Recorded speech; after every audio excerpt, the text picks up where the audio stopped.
suis vraiment très heureux d'être avec vous depuis Fort-de-France. Je sais l'importance que vous accordez à cette rencontre et c'est pour cela que je remercie l'ensemble des membres du bureau du Balisier, mais des sympathisants, mais aussi les délégués, les élus qui sont présents et qui vont participer à cette discussion entre nous. Pardon. Pour quelle raison je donne une très grande importance à cet échange à travers le Balisier de Paris dont les objectifs ont été rappelés? C'est parce que je considère que la mondialisation, l'immigration, les séparations qui sont liées à des situations structurelles ont créé une espèce d'écartèlement entre et la mer des Caraïbes et puis et l'autre bout du monde au niveau de l'Europe à travers l'Atlantique. Et cette situation a donné le sentiment en fait qu'il y avait une Martinique qui existait, puis une autre Martinique, mais d'une manière particulière qui existait aussi de l'autre côté de la mer. Moi, j'ai toujours considéré qu'on fait un tout, on est un ensemble, et que ce que nous faisons ici intéresse nos frères et sœurs en France ou dans le monde, et vice-versa. Donc, c'est dans ce cadre-là que toutes mes pensées, toute la structuration de mes projets, tout mon discours politique est fondé sur un raisonnement global qui dit que nous ne sommes pas les 380 000, anciennement 359 000 maintenant, nous sommes beaucoup plus nombreux que ça et nous sommes dans une extension humaine qui fait que les fraternités et les identités vont se conjuguer dans le monde entier à travers notre présence et on doit être fiers d'être dans une république, mais en même temps fiers d'être martiniquais. Alors, concernant la situation économique et sociale, puisque c'est le thème qui a été abordé, je vais essayer d'être très succinct pour ensuite favoriser les questions. Qu'on le veuille ou non, nous sommes arrivés aujourd'hui dans une situation où l'appartenance à la République n'est pas contestée massivement par les Martiniquais. Les Martiniquais sont plutôt très favorables à rester dans la République. Donc ça, c'est le contexte institutionnel. Cependant, cette situation n'efface pas des réalités qui sont à la fois les conséquences d'une histoire martiniquaise, une histoire coloniale, une histoire esclavagiste, et ça n'efface pas non plus les conséquences d'une situation liée à la pérennité structurelle des inégalités, chômage, départ des jeunes, départ, paupérisation. Sous fond de modernité, sous fond d'égalité, il y a une misère à la fois sociale, mais aussi une misère économique, puisque structurellement, on ne peut pas dire que c'est une économie qui fonctionne bien. Et nous avons une autre misère qui est le besoin de construire une identité forte, une personnalité collective forte, fière de notre culture, dans un bassin caribéen, et tout en appartenant à un ensemble plus large qu'à la France et l'Europe. Cette complexité-là fait qu'aujourd'hui, on tire un certain nombre de profits, de succès en termes de niveau de vie, ça c'est globalement, mais parallèlement, on a un mal développement structurel qui est assez impressionnant, assez fabuleux. Si je prends deux ou trois exemples comme ça, 40% de la population martiniquaise n'accède pas à ce qu'on appelle le bien commun global, c'est l'INSEE qui le dit. Sur les 360 000 habitants, vous avez 87 000 qui vivent en dessous du seuil de pauvreté. Le taux de chômage aujourd'hui est autour de 20%. Le taux de chômage des jeunes est autour de 40, voire 50%. Et dans certains départements, la Martinique, c'est autour de 47%.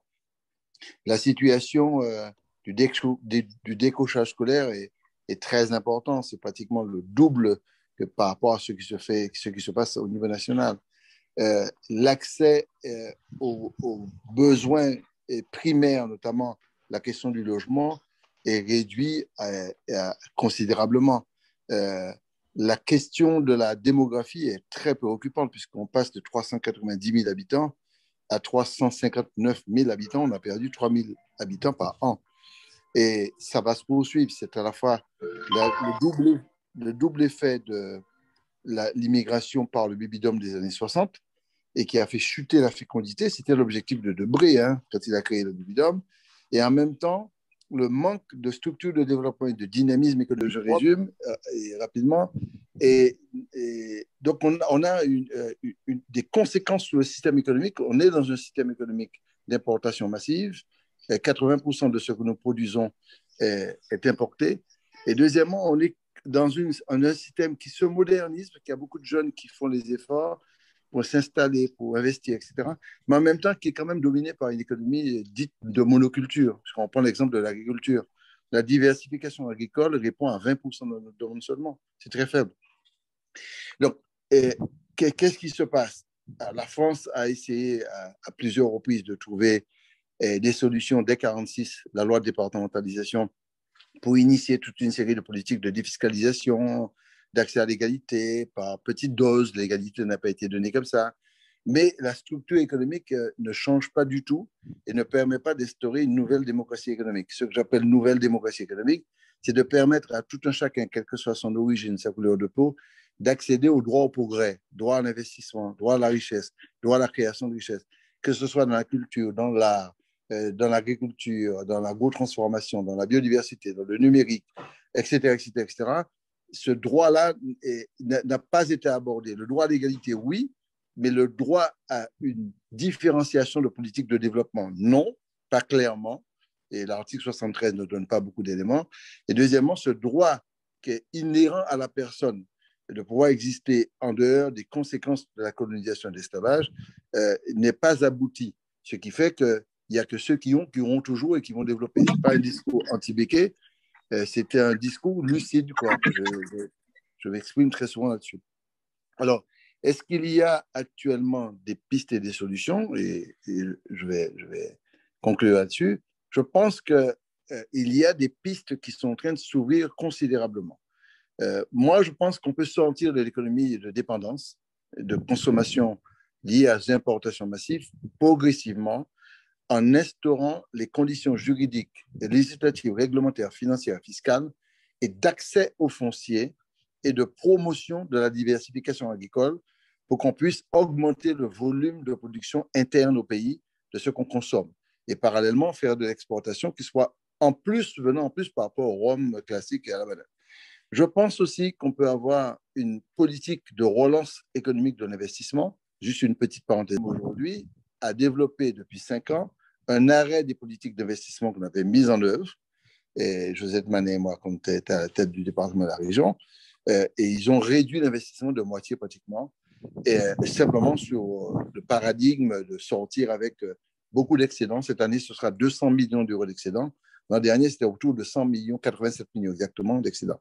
Donc, relancer l'investissement nous semble très important, très rapidement, pour créer une attractivité immédiate. Mais ça ne va pas suffire. Hein.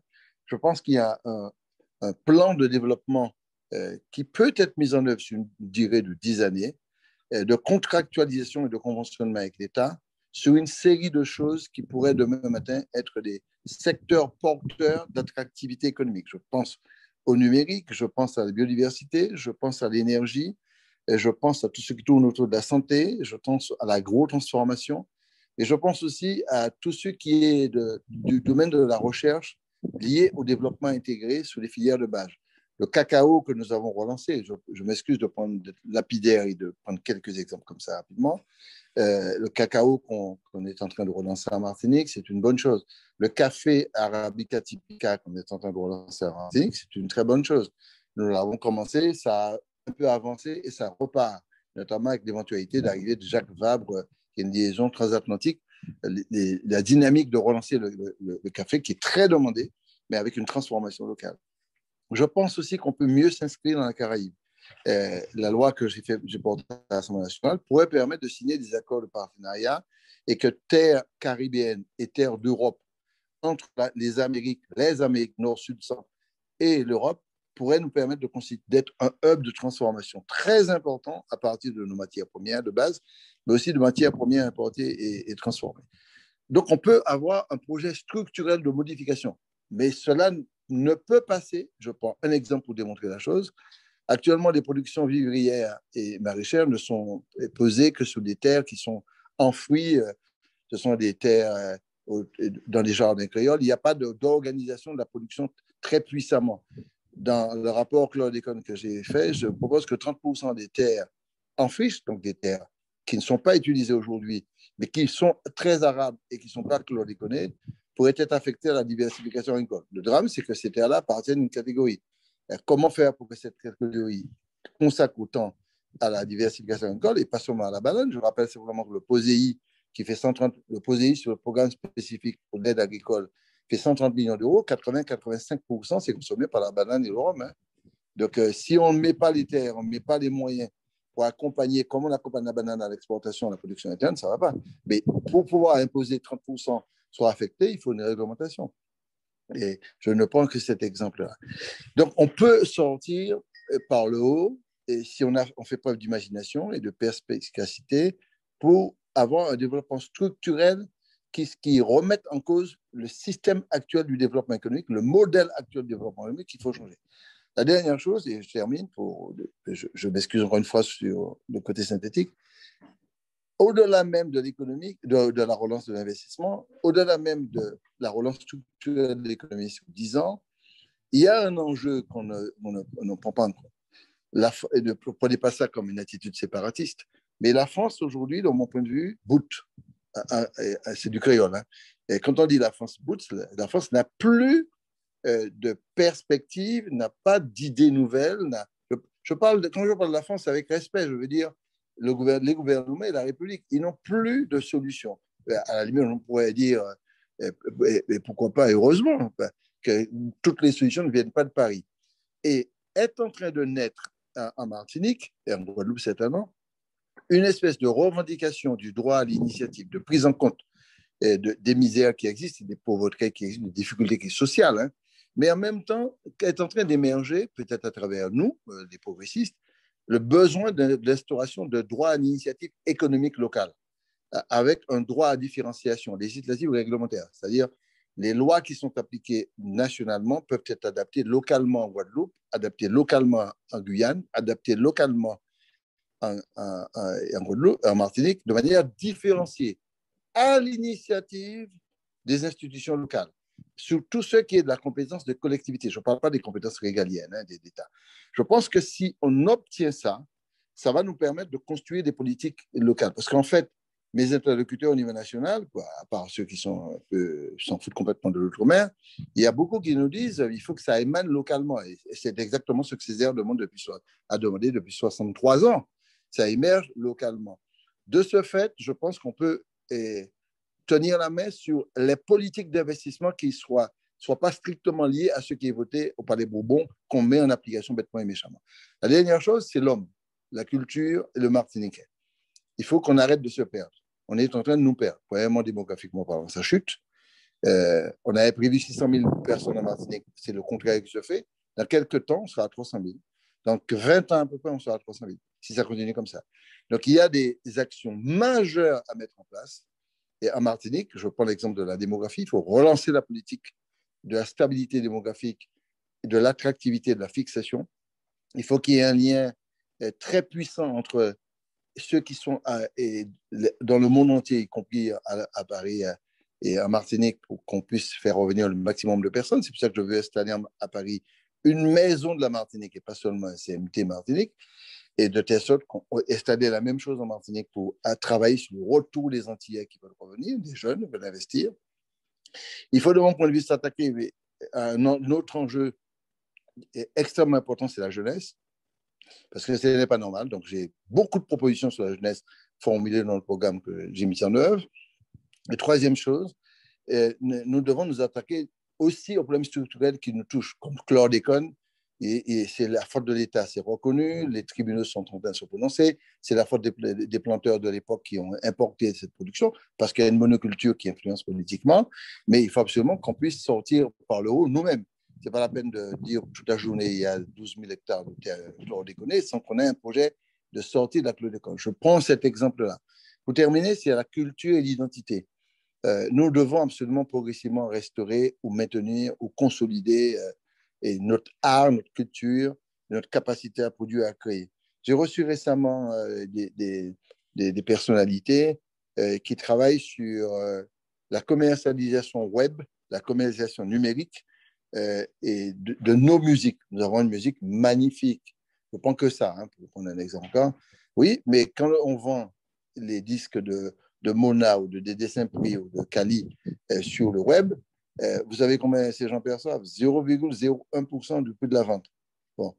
On est en train de travailler sur une solution qui pourrait permettre d'avoir une plateforme purement martiniquaise, de stocker des informations localement et de faire la commercialisation sur une plateforme dite antillaise. Et à ce moment-là, les mêmes personnes qui touchaient 0,01% du prix, parce que c'est fait dans des systèmes mondialisés, des plateformes accès au disque et à la musique, même Montaï qui a touché 90% de prix et votant.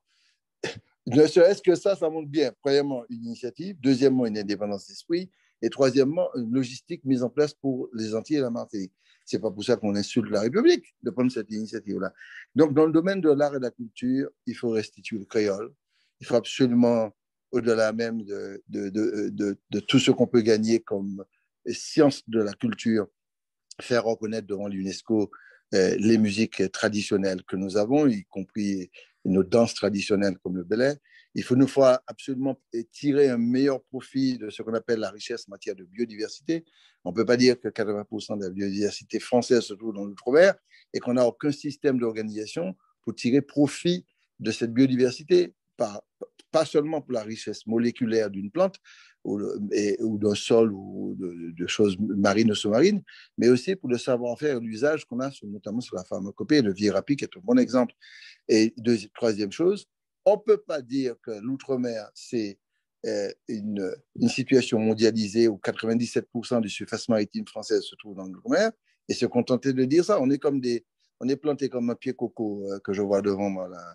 Un décor, quoi. L'outre-mer, c'est un décor de la France aujourd'hui, quand on dit ça. Parce que c'est 97% du surface maritime appartiennent à l'outre-mer française, mais 80% des surfaces maritimes européennes. Quand on était Canaries, Madère, les autres trucs, c'est quand même impressionnant. Mais quelle est la stratégie de réappropriation de cette richesse-là pour permettre au peuple de tirer un profit de cette donnée-là? Mais ce n'est pas financé.